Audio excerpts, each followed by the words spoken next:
بسم الله الرحمن الرحیم. السلام علیکم ګران دوستانو امید دی چې ټول جوړ او روغ یاست. ښه ګران دوستانو، نن زه د ستاسې سره د کتاب د څلورم درس نه اخرنی درس در سره شریکوم. نو امیدوارم دوستانو چې را سره پکې ستړي نشئ.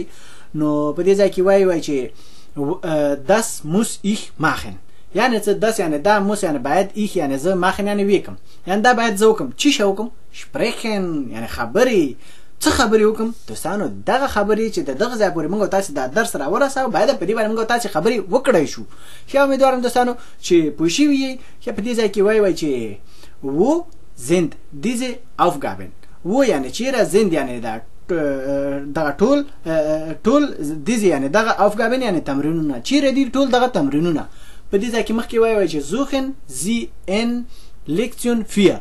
زوخن یعنی ولټوي، زی یعنی تاسو، ان یعنی په لیکچون یعنی درس، فیر یعنی څلورم یعنی ولټوي تاسو په څلورم درس کې. نو دوستانو په دغه ځای کې به دغه شمیرو ته توجه وکړئ چې دغه شمیرو کې لنډه توضیح درکوم، نور چې د ښکته باندې باید خپله پوه شئ. ښه په دې ځای کې وایي چې شپیلن زی دن دیالوګ. شپیلن یعنی تمرین وکړئ، زی یعنی تاسو، دن دیالوګ یعنی په ساده یا عادي تور باندې. البته مثلا چې ګرامر او د کتابي خبرې پکې کمی مشکل نشه، یعنی عادي تور باندې. ښه سایت یعنی صفحه دغه وګورئ دوستان، دغه 40مه صفحه لکه په دغه حساب باندې Aufgabe 6 دا وګورئ، دغه شپږم تمرین ده لکه دغه سی حسابونه باندې، او د ویډیو په حساب باندې 9 ویډیو کې دغه صفحه او دغه تمرین چې ده په 9 ویډیو کې ده. مثال دغه سی لکه دا اوس دغه ویډیو کې چې خبرې کوو، دغه وګورئ شپږم Aufgabe لکه یعنی تمرین. دلته وګورئ، دلته وایي چې شپیلن زی دن دیالوګ یعنی تمرینو کې تاسو ساده یا عادي تور باندې، لکه دا په بل ځای کې بیا استعمال شوی، لکه دغه صفحه 950مه ده تمرین ده چې دلته ګورئ شپږم تمرین ده، او ویډیو چې ده 1مه ویډیو ده یا 1مه شمیره ده. نو دوستان دغه اوله کې چې دي دغه مثال دغه لکه دغه د صفحې شمیرې دي، دغه پسې شاته دغه چې دي د نغري د تمرینونو شمیرې دي، او دغه چې د مساوي هغه ورسره شوی، یعنی دغه صفحه او دغه تمرین چې په دغه ویډیو کې ده دغه سي. نو امیدوارم دوستانو تاسو په دې باندې پوه شئ. لکه تاسو دلته المانی په پښتو ولیکئ، او شاته پسې دغه شمیرونه چې 9 یا دغه شمیرونه 9 یا 8 دغه سي چاره شماره وخی، نو کولای شي چې همدغه پکې پیدا کړئ. نو امیدوارم دوستانو پوه شوي چې څو پیرې دا تمرین شوی، نو هغسې تاسې پیدا کولی شي. لکه دغه ځای کې مې درته اوالي درته درکړي دي.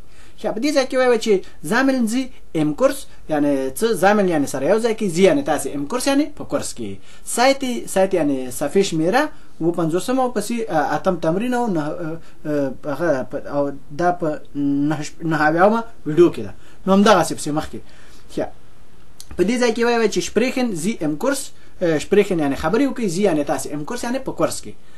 سایت یعنی صفحه 40مه مثلا دغلته اولنی تمرین، بیا دا چې ده په 8مه ویډیو کې توضیح درکړل شوې ده. نو همدغسې امیدوارم دوستانو په دې نورو شمارو باندې هم پوه شوي یې. ښه دوستانو اوس کته راکوزیږو چې په دې ځای کې وایي هغه ده زی kaufen ein. زی یعنی تاسې کافن یعنی خریداری کوئ، عین یعنی دوستانو په دغه ځای کې چې دا جمله ده د اضافه په اصطلاح باندې یا اضافه استعمال شوی، لکه عین کافن یا مثلا په نورو ځای کې چې د بل قسم استعمالیږي، خو د دې ځای په حساب باندې مثلا سیده مطلب دا ده چې تاسې خریداری وکئ. زی کافن عین یعنی تاسې خریداری وکئ. په دې ځای کې وایي چې ergänzen Sie und spielen Sie den Dialog.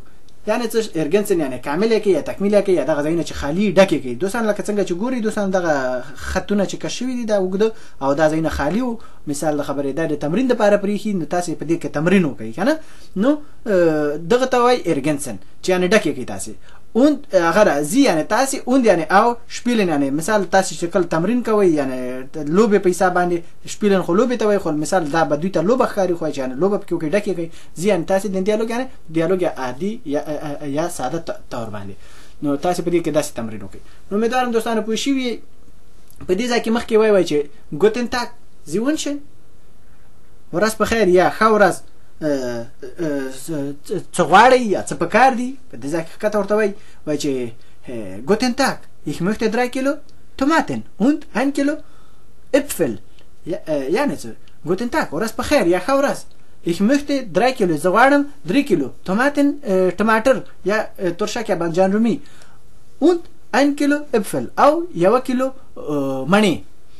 Ja, noch etwas نور څه هم وایي ja 2 Kilo Karotten. ja یعنې هو 2 Kilo یعنې 2 Kilo Karotten یعنې ګازرې. هو 2 Kilo ګازرې. ist das alles ټول همدا دي. ist یعنې دی das یعنې دا alles یعنې ټول همدا دي. ja danke das ist alles. ja یعنې هو danke یعنې مننه. das ist alles یعنې ټول همدا دي.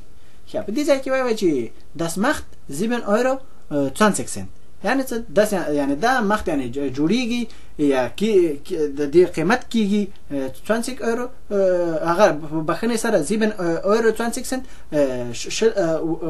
€و او 10 سنټه دغه قیمت جوړیږي. نو امیدوارم دوستانو پوه شوي. بعضې وخت زما ژبه هم نه ښه دي. امیدوارم دوستانو تاسې په دې کې خپله توجه وکړئ چې مثال ژبه مې ونه ښته. ښه په دې ځای کې ګوري دلته وایي چې ایسن und trinken in Deutschland. ایسن یعنې خواړه او سکل په ډوچلند یا په آلمان یا هم په جرمني کې. دوستانو چې دغسې زموږ بعضې دوستان بیل نومونه ورته اخلي. البته زه خپله درته وایم په یو وخت کې چې په افغانستان کې مالکه آلمان یو ملک ده او جرمني بل ملک ده. نو همدغسې مختلفه ده. په دغه حساب باندې درته دغسې توضیح روښانه درکومه چې کوم ځای پورې زه پوهېږم چې کوم ځای کې درته مشکل جوړ نه شي. ښه ایسن und trinken in Deutschland خواړه او څښل په آلمان کې یا په جرمني کې. welche deutschen Spezialitäten können Sie. welche یعنې کوم deutschen یعنې آلماني Spezialitäten تخصیصي یا متخصص خو البته دوستانو نشي ته وایي تخصیصي können Sie یعنې پیژنې داسې یعنې څه لکه البته دوستانو د خوړو په باره کې لکه څنګه چې دغلته میز باندې خواړه ایښودل شوي یعنې کوم خواړه تاسې پیژنئ. په دې ځای کې وایي چې sammeln Sie im Kurs. sammeln یعنې سره یو ځای کې Sie یعنې تاسې im Kurs یعنې په کورس کې. نو امیدوارم دوستانو په دې باندې تاسې پوه شوي. اوس ښکته راکوځو. په دې ځای کې وایي چې internationale Gerichte. internationale Gerichte یعنې مشهوره خواړه یا پیژندل شوي خواړه یا په مثال دغه انټرناسیونال چې یوازې کې دا په پښتو کې جوړیږي په نړیواله کچه.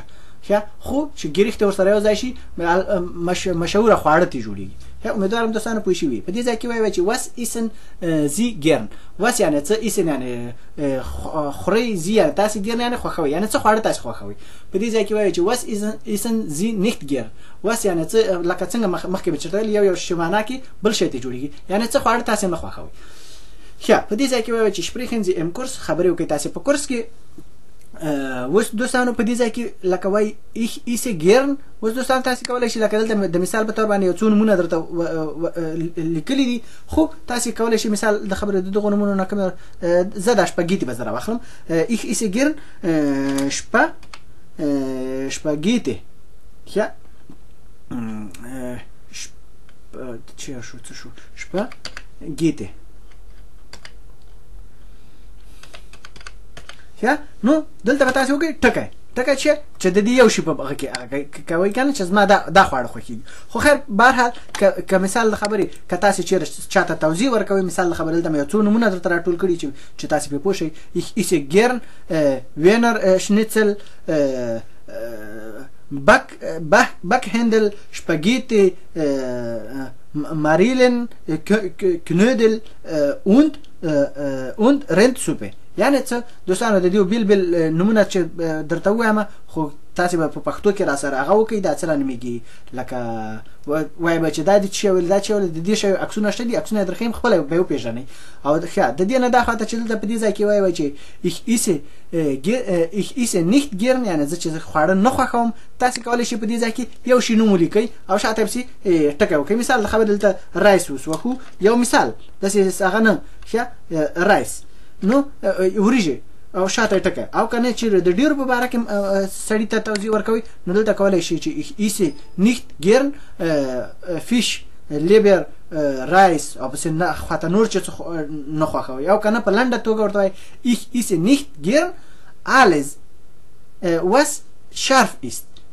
زه هغه خواړه نه خوښوم هر څه چې ترخی، یعنې سیده اسانه متل د دغه ځای نه چې د دغه ګیرن سره دغه ځای کې ولیکئ. ښه نو امیدوارم دوستانو پوه شوي او کوم د دغه خوړو په باره کې مې چېرته ویلي عکسونه یې درښیم خپله یې وپېژنئ. نو دوستانو هغه کوم خواړه چې دي د دغو په حساب باندې زه اوس عکسونه درښیم، اول د دغه ځای عکسونه درښیم بیا پس د دغه درښیم. نو دوستانو امیدوارم چې تاسې ما سره په خبرو باندې پوه شئ. ښه او چې زه تاسو عکسونه راولم دا وګورئ، دا همغه اولني نوم نه د دغه اولني نوم نه هغه شی چې توجه وکړئ چې زه درته اوس وایم.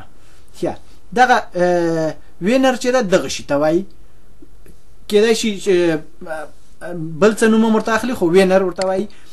او دغه چې ده شنیڅل، اوس زه نه پوهېږم د دغه لکه پیکوړې غوندې چې په منځ کې ورته څه شی ورکړي خو دا هغه څه شی دي دوستانو. زه ما دلته توسه پورې په بازار یا په هوټل کې خو توسه پورې زما چې څونه وخت د اروپا کې وشم چې شی نه دي خوړلي، ټول همیشه کور نه هر څه اخلم یا کور نه یې خورم.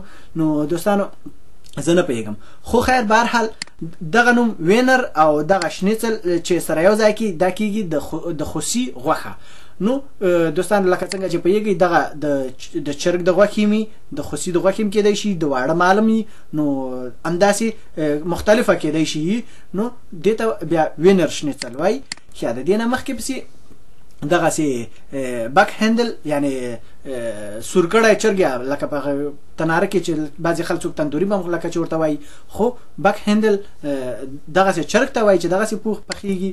او دغه نه دا خواته دغه چې ده دا بل هغه ده چې مثال دا په هغو نومونو کې نشته چې دا مې تاسو ته همداسې هغه کړی لکه دلته وایي هنخن شنیڅل، یعنی نه پوهېږم د دغه په منځ کې څه شي خو مطلب ګورې دوستانو زما مطلب دا ده چې دلته شنیڅل وایي کېدی شي دا د پیکوړې په حساب باندې چې پخوي لکه دا وړه چې تېنه تاوي کېدی شي دغسې خوړو ته شنیڅل نوم ورسره ګډېږي. نور دوستانو په دغه باندې نه پوهېږم، په ډېرې بښنې سره ما معاف کوئ چې ځکه په غشي باندې نه پوهېږم. ښه د دې نه پسې دا خواته راتېرېږو شپږیتې خو دوستانو پېژنئ چې څوک مکرومي څوک مکراني ورته وایي. او د دې نه دا خواته چې دغه د ماریلن کنودل یعنی کیک کې چې کومه یو مربعي میوه ایښودل شوي لکه زردالو، البالو، شفتالو، خو دغسې اخوا دخوا چې هر څه بویي بل څه شي. نو دې ته بیا دغسې لکه دغه ماریلن چې ده زردالو کنودل یعنی دغه خوږه یا شیریني موږ تاسې داسې نوم چې مختلفه نومونه ورته اخلو. نو دا وګورئ دلته مغسې هغه لکه دلته زردالو ګورئ چې پکې ده او شاوته خوا وړه دي لکه کیک غوندې. نو امیدوارم دوستانو په دې باندې پوه شوي یې. ښه د دې نه دا خواته چې ده رند سوپې یعنې د غټې غوښې شوروا نو رند سوپې وایي. نو امیدوارم دوستانو پوه شوي دا نومونه بیا د سره شو. ښه د دې نه اوس زه د دغه ځای عکسونه درښیم چې 3 عکسونه دي را سره هغه به هم درته راواړوم. دا وګورئ دوستانو چې تاسې ګورئ 1 2 3 نو تو چې غټې کم چې سمې وپېژنئ نمایي وریجې خو پېژنئ خو هغه بل شی خپله وګورئ. فیش خو مایي ده چې پېژنئ او لیبر یعنې دغه ته څوک لړمون وایي څوک یې نه زمونږ خلک ورته لړمون وایي. نو نه پوهېږم بعضې خلک ورته یې نه وایي. نو نه پوهېږم کېدای شي تاسو بل نوم ورته اخلئ نو څنګه چې پېژنئ هغسې وپېژنئ. ښه دا وریجې خو پېژنئ چې رایس. نو امیدوارم دوستانو چې تاسې پوه شوي دغه عکسونه و لکه د دغو نومونو چې تاسې پې باندې صحیح پوه شوي یئ. ښه دوستانو دغه درس چې در سره مې شریک کړ دوستانو د راتلونکي درسه پورې په پاک الله باندې سپارم. او بله خبره دا چې د دغې ویډیو لاندې به زه د دغه کوم کتاب نه چې زه تاسې ته درس دغه ویډیوګانې جوړوم یا درس درته وایم خو درس خو زه په دې ورته نه وایم چې درس خو استاد سړي ته وایي خو زه خو استاد نه یم لکه تاسې سره د یو دوست یا یو ملګري په حساب باندې. خو به هرحال زه به هغه کتاب لینک تاسې ته د ویډیو لاندې کېږدم چې او په بله ویډیو کې به زه تاسې ته توضیح درکړم چې مغه لینک کلیک کړو او درته ووایم چې تاسې ته څنګه کولی شئ چې آنلاین یې ولولئ یا ځان ته یې ډاونلوډ کړئ هغه هم که د چا بیا په کار ځکه ما نه څو ملګرو پوښتنه وکړه موږ څنګه کولی شو دا کتاب پیدا کړو. دوستانو دا کتاب چې د نوي نه نه یم خبر خو ولې ما چې خپل کتاب کاپي کړی ده انټرنیټ ته مې اپلوډ کړی ده نو د پنسل لیکل پکې شوي دي. نو تاسې کولی شئ که ما نه څه غلطي کوتاهي شوي نو هغه پنسل لیکل ترې لرې کړئ لکه څنګه چې د ویډیوګانو کې ګورئ ما پنسل لیکل ترې نه غونډ لرې کړي هغه مې سر دوباره په کمپیوټر باندې پکې لیکلي. نو امیدوار یم دوستانو چې تاسو زما په مطلب باندې پوه شئ. تر راتلونکي درس پورې په پاک الله باندې سپارم. فی الحال د الله په امان او ښې چارې.